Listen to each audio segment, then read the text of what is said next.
तुकोबरांची पायवाट विठ्ठलाचं भजन करते। त्याचा पुरावा सांगते मी तुम्हाला। महाराजांची पायवाट विठ्ठलाचं भजन तेव्हाही करत होती आणि तुकोबरांची पायवाट आजही विठोबाचं भजन करते।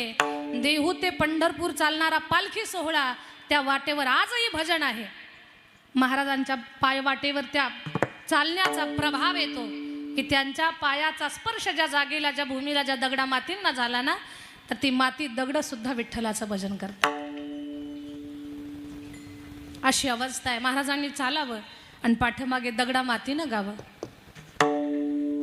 बोलावा विठ्ठल पाहावा विठ्ठल, बोलावा विठ्ठल पाहावा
खरा